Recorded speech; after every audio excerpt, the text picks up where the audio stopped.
ಅದಾದಮೇಲೆ ಬಾವನ ಒಂದ್ಸಲ ಕೇಳೋಣ ಅಂತ ಇದ್ದೀನಿ, ಏನಂತ ಕೇಳಿ ನೋಡಪ್ಪ.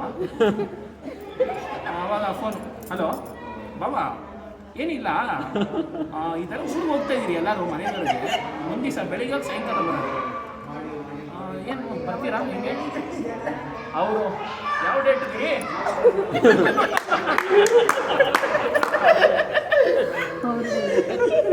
ಆ ಕಡೆಯಿಂದ ಅನ್ಬೇಕು. ಆ ಕಡೆಯಿಂದ ಯಾವ ಡೇಟ್ಗ್ರಿ?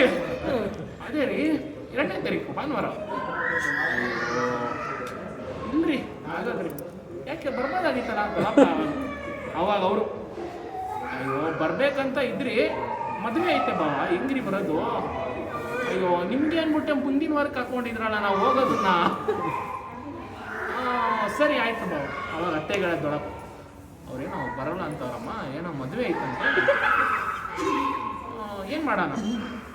ಸರಿನಪ್ಪ, ನಾವೇ ಹೋಗೋಣ, ಯಾಕೆ ನಿಲ್ಸೋದು, ನಾವೇ ಹೋಗೋಣ.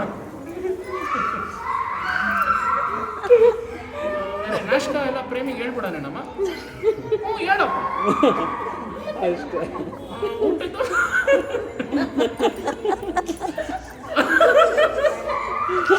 ಊಟದ್ದು ಹೇಳೋರು ನಗ್ಬಾರ್ದು. ಊಟದ್ದು ಅಲ್ಲಿ ಹೇಳೋಣ, ನೀನೇ ಹೇಳ್ಬಿಡಮ್ಮ ಏನೇನು ಹೇಳೋದಪ್ಪ ಅಂತ.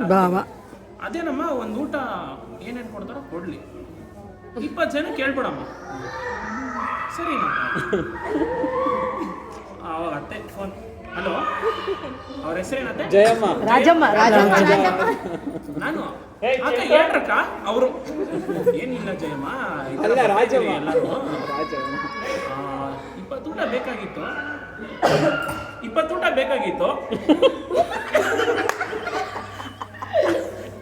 ಎಷ್ಟಪ್ಪ ಅಕ್ಕ? ಒಂದು ಊಟ 70 ರೂಪಾಯಿ ಅಕ್ಕ.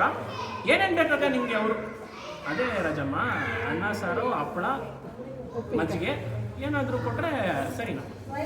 ಹ್ಞೂ ಸರಿನಕ್ಕ, 70 ರೂಪಾಯಿ. 20 ಊಟ ರೆಡಿ ಮಾಡಿಬಿಡಮ್ಮ. ಸರಿ ಅಕ್ಕ, ಆಯಿತು. ಆದ್ಮೇಲೆ ಕಟ್ ಮಾಡೋದು ಎಲ್ಲ ಹೇಳಿದ್ದೀನಪ್ಪ. 20 ಊಟ ದೊಡ್ಡಪ್ಪ ಇವಾಗ ಆಯ್ತಮ್ಮ. ದುಡ್ಡು ಹಿಂಗೆ 70 ರೂಪಾಯಿ ಆಯ್ತು. ಸರಿನಮ್ಮ, ಕೊಡೋಣ. ಆಯ್ತು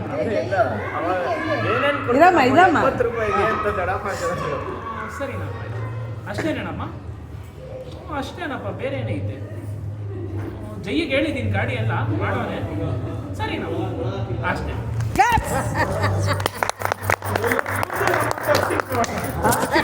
ನಿಮ್ಮ ಅಜ್ಜಿದು